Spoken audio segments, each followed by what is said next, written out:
era. Next GM up, I guess. Forget next man up for the Pens, but didn't work out as they lose for the 10th straight time, regulation or otherwise, at TD Garden in Boston, and now 0-3-1 on the road in this early portion still of the abbreviated season. The Penguins are 4-3-1. 4 wins, 4 losses, and they've still barely spent any time this season playing from ahead. It's been rather incredible. A miracle, you could say, that they even have 4 victories to this point. I'm Matt Gajtka from Pittsburgh Sports Live. Of course, Dan Kingerski of Pittsburgh Hockey Now, will join me in just a little bit to break this one down and also talk about where the Penguins go, how they go forward from this point, one day after Jim Rutherford resigns abruptly, surprising not only everyone in the Penguins organization, but also all folks in the NHL world. The Penguins have to get back to it, and they have a busy stretch here on the road as they'll now play 2 after this at Madison Square Garden over the weekend and then return home for a back-to-back situation next Tuesday against the Devils. So 3 games in 4 days as soon as they get to MSG. A reminder, if you're watching on YouTube, you can file your commentary here. We're live on the YouTube page, Pittsburgh Sports Live. We're also broadcasting live on Twitter and on Facebook via the Pittsburgh Hockey Now accounts. Dan Kingerski is here. I'll bring him in. Hello, Dan, and welcome to the show. Good to have you again.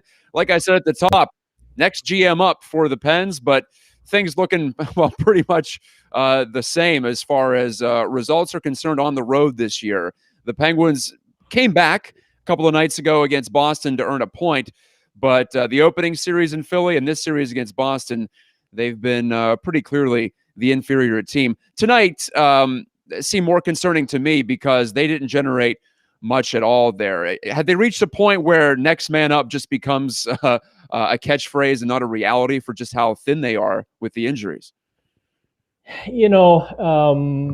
Ordinarily, I would say yes.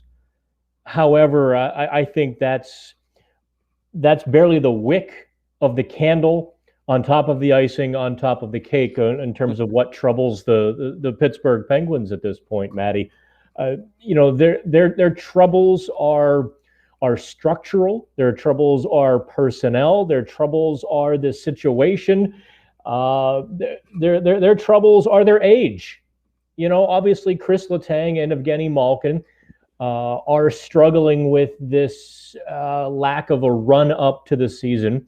Neither of them really look like they're in true shape or feeling it at this point, which is no good. Even Sidney Crosby, I would say, is not necessarily Sidney Crosby-esque over the last handful of games. So the Penguins' problems are deep and they are many.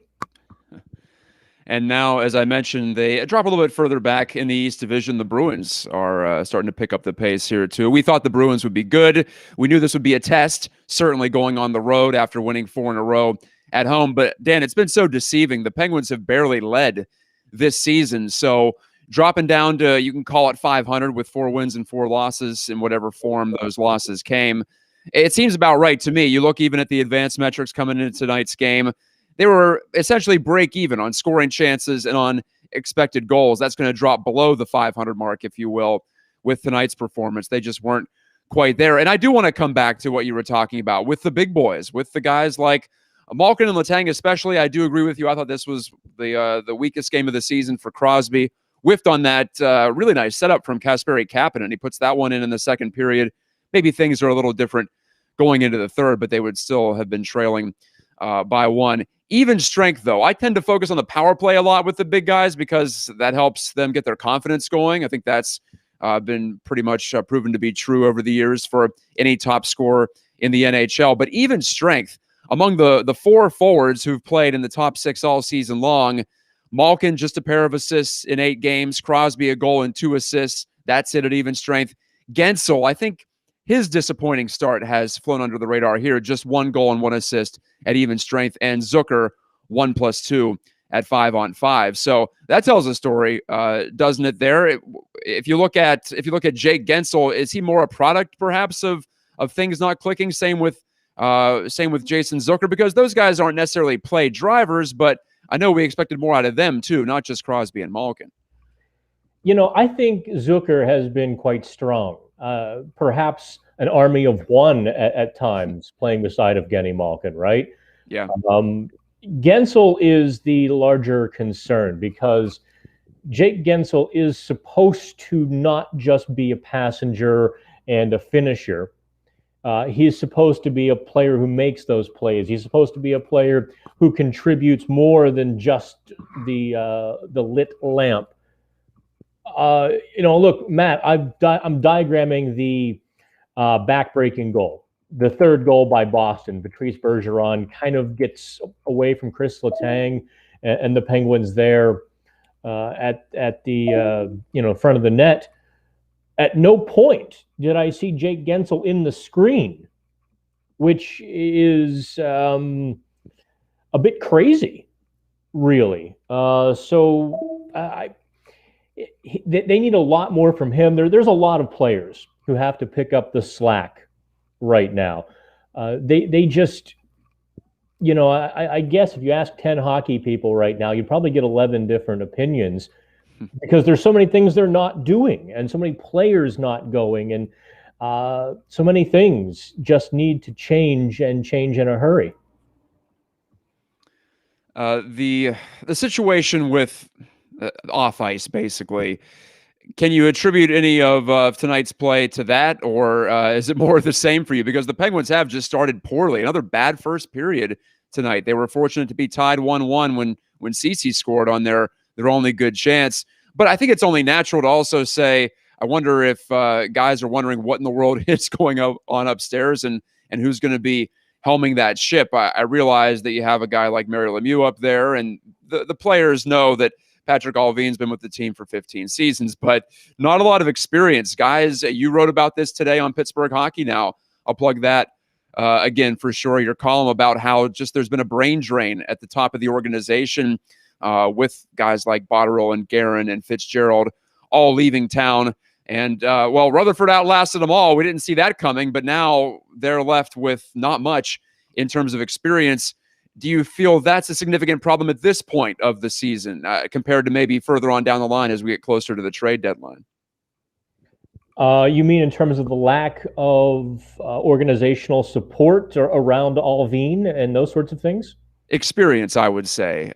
Just being people in charge of running transactions, basic daily transactions, along with some of those bigger, sexier moves that we tend to focus on.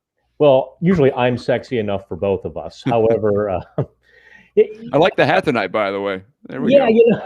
I realized I've had it on like all day, and I was not about to take it off and show my awful hat hair. So I guess I'll go as one of the skids from Letterkenny. But to your point, Maddie, is it a problem? Well, now it is when Allvin is your most experienced hand, and he's been an assistant GM for 6 months. Rutherford was not supposed to outlast all of those assistant GMs. I like that term, the brain drain. Guerin and Fitzgerald, and by the way, watch Fitzgerald's candidacy here for the Penguins GM job. But even Karmanos didn't last, right? Karmanos has been with Rutherford for almost the full 20 years, going back to their Carolina days. Not even he lasted. So, and I've been very gingerly tiptoeing into the subject that Rutherford left the Penguins in the lurch. He was the last guy left, and he just kind of walked out without turning off the lights. Allvin has a great challenge, and I don't care that Morehouse said that he's got a great backup with Mario Lemieux. If your owner has to step in and assist the GM while you search for a new GM, you're just not in a good situation. Looking at some comments here on YouTube, we have some angry comments, as you would imagine. This team, I feel like more savvy fans, Dan, realize that this team has not played very well this year to this point. I called it up and down, and they have had their moments. They played better when they're behind. I know that much, and we saw that early in in the second period. But I want to encourage folks to continue to comment here. Walt Flanagan's firing like Mussolini from the balcony, as George from Seinfeld would say. He says, you said I was too positive last time. He says, I'm done. I'm done. They're a joke. There's no leadership. And the top players coast. They're old. The team has needed major structural changes for years. Well, they got a structural change in the resignation of Jim Rutherford. And there are rumors out there, just rumors, I'll say, that Jim was working on a major deal, and that might be part of the reason why he left, as he couldn't consummate it without some permission. That has not been confirmed independently, but is it that Matty, far off to think that he was thinking about something major? Because hang on. Sorry, go ahead. Yeah, let me stop you there, Matty. That's all. And I hate to throw anybody under the bus, and I'm not going to do that. But that's largely been poo-pooed by everybody. No, there's nothing on the roster. There was no trade that Rutherford was working on that he threw his hands up and kind of went for the door. Okay. Be that as it may, how close should the Penguins be to throw in a major, I don't want to call it an anchor, because guys like Malkin and Letang especially have been huge contributors to this team. But you look at how this team is going, and I read you the even strength stats. They're ugly. I think Crosby has been pretty good this season. I think he's shown a lot of signs that he can continue to be up near the top of the league in terms of production for multiple years to come. But there is a point, Dan, where there has to be a major move, and I wonder, well, what's the major move, and when is that time? And I'm not saying that now is the time with a rookie GM one game into his tenure here, but the team doesn't look anywhere close to what we thought they would at this point.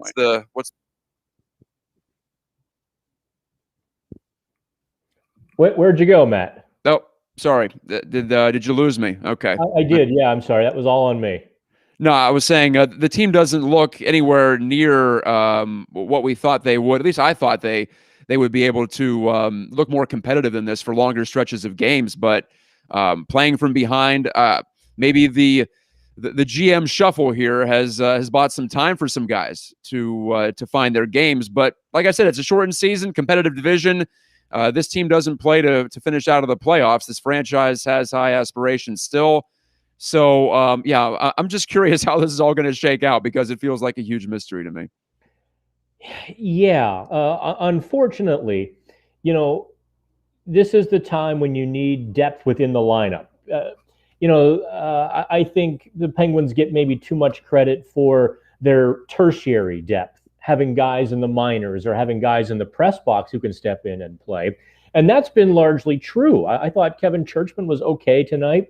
He kind of whiffed on that puck that became the Boston Bruins' first goal. But otherwise, I thought he stepped forward and was pretty aggressive in his first NHL game since 2013 or so. It's the depth within the lineup, the bottom six. Have we seen anything except, after the first, let's say, 70 or 80 minutes of the season, have we seen anything from that third line or fourth line where Jankowski is playing? We haven't seen nearly enough offense from the third line, whether it's Jankowski centering it or Teddy Bluger. And it's not that, it's only been 5 games. It's that we knew that they were not guys who were going to provide offense, yet here they are in these roles being asked to do so. I think that's a huge problem.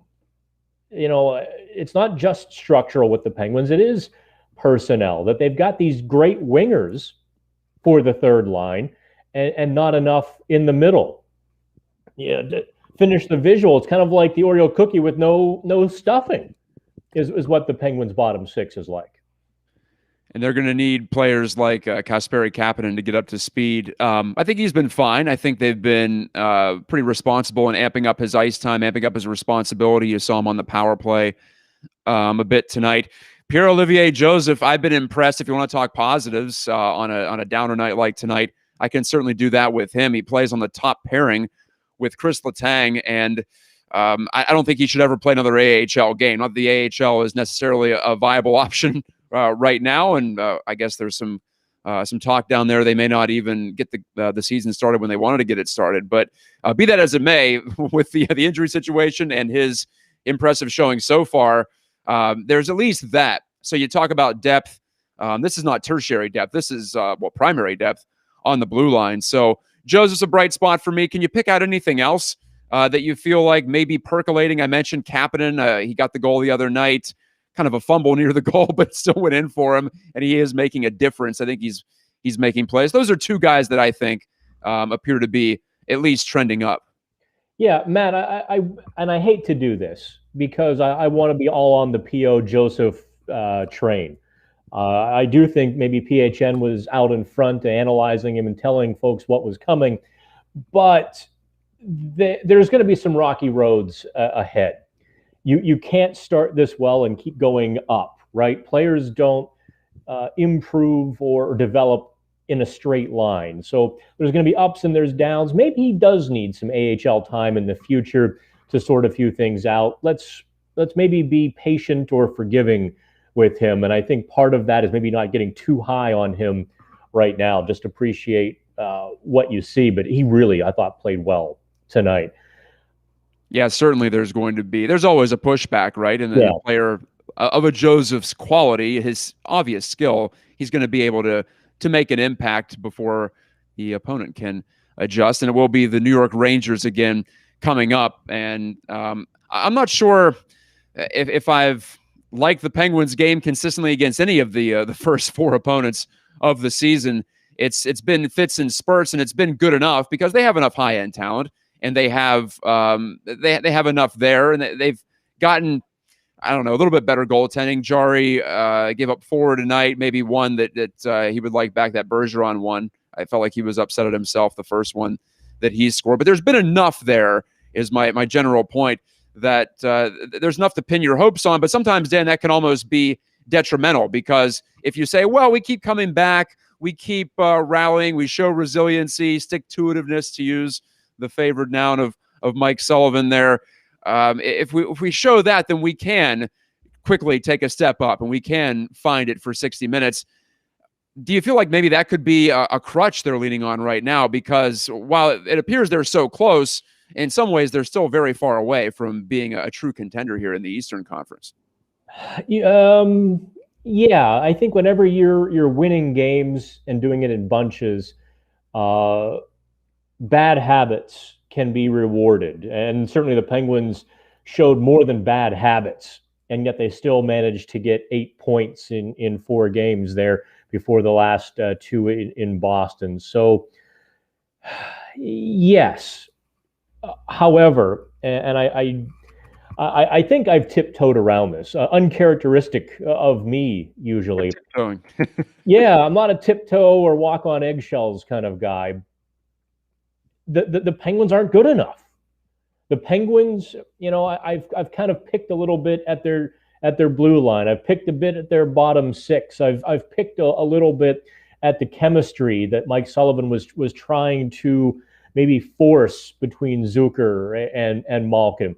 Listen, Matt, last year in almost exactly 60 minutes of ice time, Malkin and Zucker had 1 goal.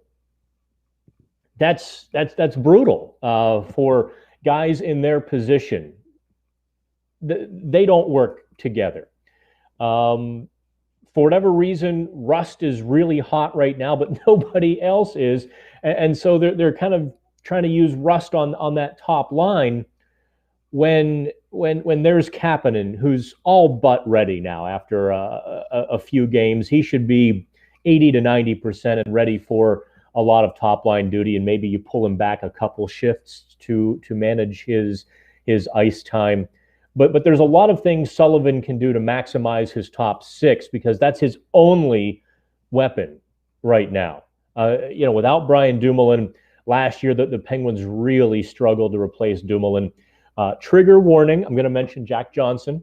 Trigger warning, Jack Johnson had to play with Chris Letang last year, and that really it crushed Johnson's otherwise resurgent season, and it crushed Chris Letang's pretty good season. What do you think about Chris Letang's game right now, Dan? Not to take you off on a different tangent here, but Let's go for it. I have no faith he's going to make the right decision at the moment. The puck was passed to him during a power play. I want to say it was in the second period, and the Bruins were drifted over to the other side. All the momentum was drifting to the weak side of the ice. He had a lane to shoot. I knew he wasn't going to shoot it. I knew he was going to try to find a way to sneak a pass back through the seam. So even the power play, which I liked for a little bit, has degraded. And I think it's guys like Letang and Malkin who are forcing things. I mean, my goodness. I don't want to bring up the 2-on-0 the other night, but that's so emblematic of where those two guys are right now. And there's really no excuse because every team and every player had to go through this circumstance of not really knowing when the season was going to start until about a month out. Short training camp. There are plenty of players in their 30s who had to get it going here. And not supposedly, I know Chris Letang is a fitness freak. He should be ready to go. Malkin, maybe kind of I don't want to say a poor reputation, but he's had seasons when he's in better shape than others, noticeably, and perhaps it's a conditioning thing with him. But these are your leaders, and it's someone like Chris Letang. I want to put that pin in him and talk about him for a little bit because we've talked so much about him simplifying his game. That was a favorite talking point of Jim Rutherford, in fact, and Mike Sullivan during their tenures here. And I just see guys maybe hesitant to put the puck on net, hesitant to play it simple. I don't know why. I'm not sure if that's an arrogance thing, if it's a confidence thing, because sometimes you can vacillate back and forth between the two poles, and either way, it doesn't work out. How do you feel about where Chris Letang is going wrong right now? What are you seeing necessarily in his game?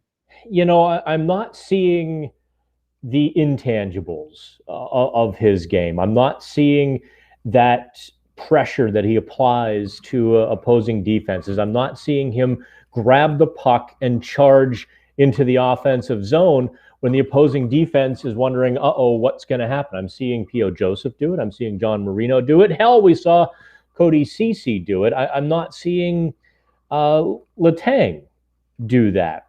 I'm also not seeing Letang be very physical. Now, having said all of that, I also think, they're human, right? Letang assumed he was getting traded this offseason.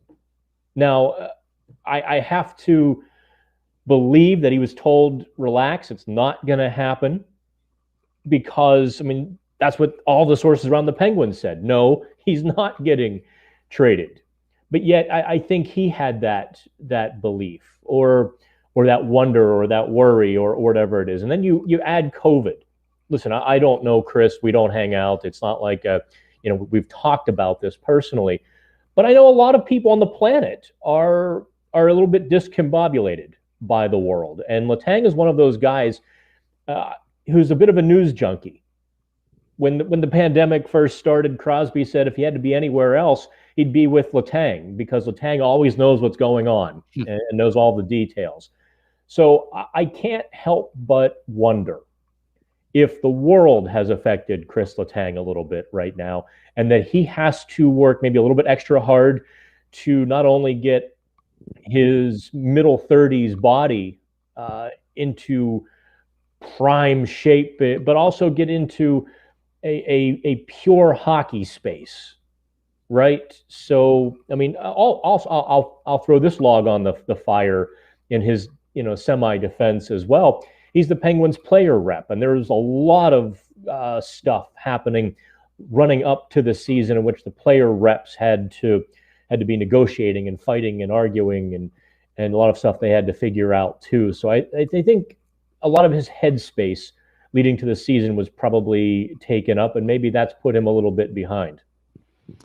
On the topic of defenders, right-handed shooting defenders, I've been hard on John Marino so far this season, and he sat out practice. There was speculation he might be injured after last game, but thank goodness he's healthy. And we saw him a bit more on the right side of the ice. I know Bob Airy made mention of it on the AT&T Sportsnet broadcast that he just looked a lot better on the right side of the ice. And I've been downplaying the offhandedness of his positioning on the line chart so far. He's been playing on the left side a lot.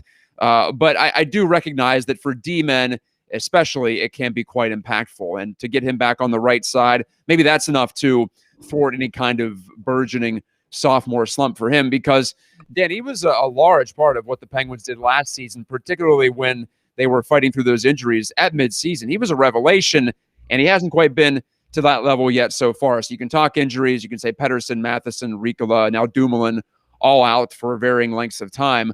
But the Penguins were counting on, much like they were counting on a top six that was going to produce, they were counting on John Marino at least holding steady, if not even taking a step forward. So but were you as encouraged as I was from seeing some flashes tonight of him playmaking and being on the front foot, being on his toes? Yeah, I wasn't necessarily worried about the long-term prognosis of John Marino. Look, whenever a guy signs a contract, especially a young guy, you're going to have a little bit of a soft patch coming up. Marcus Pettersson went through it.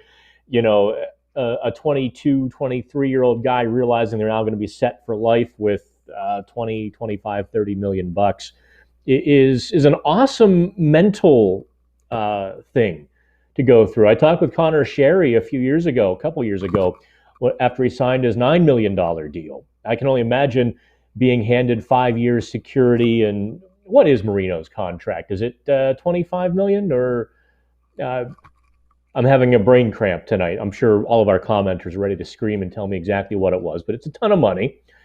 But you're right, Matt. He really was scuffling even before he was moved to the left side, and that only exacerbated, I think, his struggles. He was a little bit of a fish out of water on that left side, and the Penguins had to see that and realize it. If there's any way that Allvin can find a left-handed defenseman with NHL credentials or pedigree, now would be the time, because the Penguins have the Rangers coming up for a pair of games. Two very winnable games, because the Rangers seem to play a style that the Penguins can handle. But if the Penguins don't win at least one, they don't come out of New York with at least 2 points, oh boy, the questions are going to be massive around this team.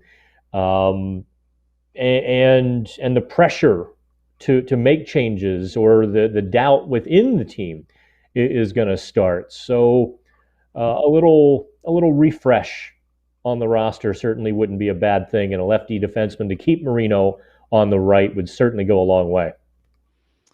Well, you mentioned the Rangers stylistically. You look at the game so far this season per expected goals. This was easily the most defensive game of the season the Penguins played.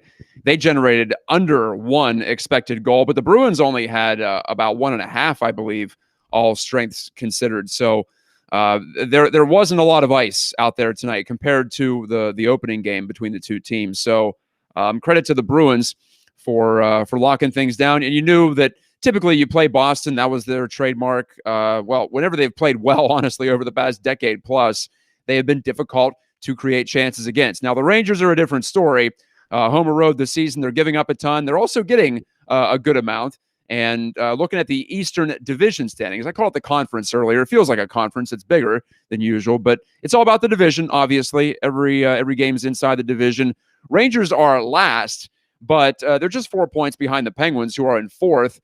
By the way, the Sabres are creeping up. They're in 5th with 8 points. The Devils are in 6th with 7. Islanders have 6. This division is shaping up just like we thought. Very flat across the entire, maybe even 8 teams. I guess we'll see. I kind of had the Sabres and Devils further down. It's early, but hey, give them credit for pretty competitive starts. And we'll see the Devils next week. But the Rangers may be what cures the Penguins' offensive futility tonight. There just wasn't much to speak of. They get playing an up and down game. Maybe that rejuvenates them. How have you felt about Jari's play the last 4 games since he got that restart, that reset with Casey DeSmith starting a couple in a row?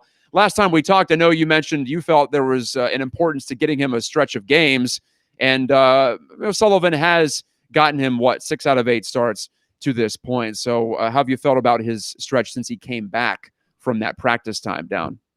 Well, I mean, he certainly made some big saves on Thursday night, didn't he? A lot of, probably a handful of, I would say, A-plus saves.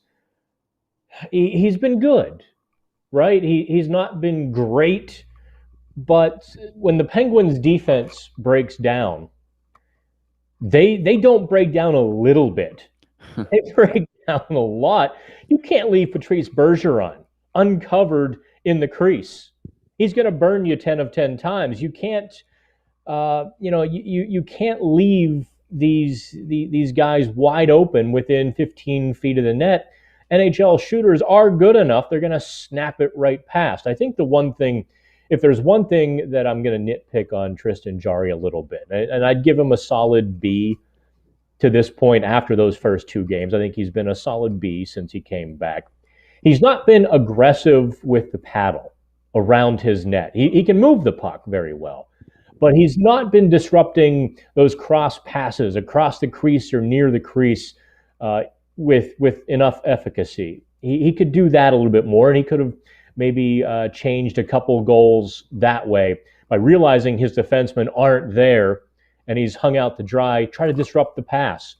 Also, I'm always a fan of a goalie going a little bit Billy Smith, Ron Hextall on a guy near the crease. If your defenseman can't move him, bruise him with the stick. And I think Jarry maybe has to get a little bit meaner around the crease because the Penguins have no one, trigger warning, since Jack Johnson was bought out to play near the crease. The Penguins have a defense very reminiscent of that 5-man unit they tried back in 2010, in which they're all fast or mobile or kind of puck moving, with the exception of Cody Ceci, of course. And there's no one to protect Jarry or really to make that last second defensive effort. It's too often Jarry against the world.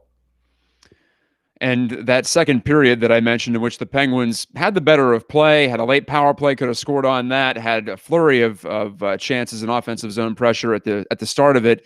The Bergeron goal, he scores. Jarry looked like he was upset at himself, maybe a little deep in his crease. But then the Penguins give up 2 also gold-plated chances right after that.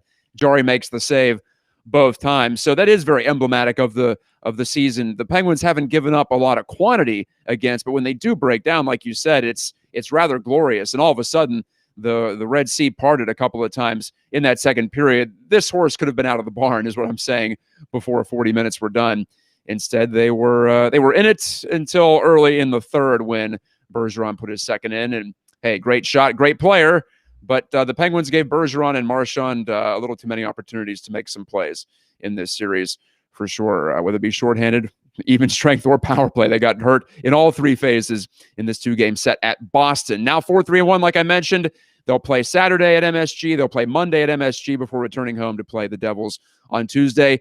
Dan, thanks so much. We're looking forward to your coverage of the game, both free on Pittsburgh Hockey Now and also for your subscribers at PHN Plus. So you mentioned you're working on the breakdown of that Bergeron goal, the first one, right? Yeah, in fact, I'm about to hit publish. So okay, there you go. Yeah, I've been kind of working on it here. I don't know if my eyes are looking into the screen or where they're looking. The more I break down that Bergeron backbreaker that made it 3-1, the worse it looks. Brian Rust had a choice after.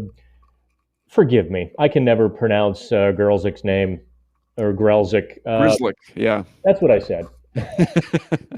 Doesn't look like it. Yeah, and a guy with last name Kingerski should be able to pronounce Grzelcyk. But Rust had a choice to take Bergeron or cut off the pass, and he didn't do either. He left that passing lane, and he left the man, which kind of put Chris Letang in a no-win situation where he was between Marchand and Bergeron. Just a calamity of errors for the Penguins. And I'd encourage everyone to check it out. I think it's a great little tutorial to take a look at just how many little things go in to a goal in the National Hockey League. And I'm actually going to hit publish right now. So check it out. I'll leave you to your devices. And like I said, we'll see what you have for us on Pittsburgh Hockey Now as the Penguins continue on with this 4-game road trip. Thanks, Dan, for joining me. I appreciate it, as always. It's my pleasure. Thanks, Matt. All right, let's go to some comments here before I wrap it up. I want to make sure that I mention all the folks who have been chatting. It's been a great chat, in fact, on the YouTube side of things. Walt Flanagan firing away, like I said. Dave Gormley, one of our frequent viewers, also mentions that this is a rough division, no softies, can't keep playing from behind. Tough to disagree with any of that. And like I said, it's easy to fall behind right now in this division standings-wise, in addition to just these games. So there are no freebies. Kudos to Mr. Tom Fitzgerald in New Jersey as well. The Devils are off to a fine start. I thought the Sabres would be better with Taylor Hall. They have a lot to prove on the defensive end. They've given up quite a few goals to this point, but they've also scored quite a few. So credit to them in the Mass Mutual East Division. That's the last free plug I'll give them. Walt Flanagan talking about how Mike Sullivan better shine his shoes for job interviews. He feels like the Penguin star players are going to let a good coach, to use Walt's words and my words, and Mike Sullivan down. And I would hate to see that. And I think that Mike, despite the change in GMs, Mike's got a lot of equity here in Pittsburgh yet, or at least he should. I think even the new guy or whoever comes in, even if it's Allvin for the rest of the season, I feel like Mike is definitely safe for this year, just due to some extenuating circumstances, COVID-related and otherwise. But it's tough to look at this team's declining results in the past 3 years, not put some of it on the coach, and not have other people from the outside, more pertinently. Who cares what I think or what you think? It's what the decision makers think, right? And a lot of times they look to the coach. Dave Gormley, also transcribing the press conference here from Mike Sullivan, saying we weren't hard to play against tonight. And I think he means more from the offensive side because, like I said, I thought defensively they were fine, but offensively, not getting into the slot. I can only think of maybe one or two slot shots, one from Malkin from kind of deep between the circles. And then Cody Ceci's goal. That was their first real chance of the game, and it went in. So the Penguins are a bit charmed right now. That's what I'm getting at with that. They were, in a lot of ways, fortunate to be in the game. Then they were unfortunate to be pushed out of the game by a couple of goals in succession by Patrice Bergeron, despite playing better. But again, you can't keep trailing. It's fun to watch the rallies, but it only goes so far, and it's not a winning formula. It's good to have those mixed in, but you have to have some where you take control of a game early and move on from there. Mike Osti is also transcribing interviews. Thanks, Mike, my good buddy here on Pittsburgh Sports Live, the content producer, the content manager. He says Malkin said that I need to look at myself in the mirror. Well, I'd hope he's already looking at himself in the mirror this season, because you look at players that you need to perform. Malkin was outstanding last season, had a big bounce back year, but he does seem to go up and down, doesn't he? He has a big bounce back year in his career, then he falls off. He's a guy whose motivation tends to fluctuate more than you'd like to see from a star player, but then maybe we've been spoiled by Sid over the years, how consistent he is in his not just effort level, but also his production, eerily consistent production-wise, and his preparation level, everything that goes into it, the intangibles. Sid's been a great leader, but he needs people to follow too. And right now, his secondary leaders, Malkin and Letang, aren't getting it done. The top six not getting it done at even strength. Could we see maybe Zucker and Gensel switch places? That would be perhaps my suggestion. Definitely keep Kasperi Kapanen in the top six. They need that speed up top. Maybe put Brian Rust back down on the third line.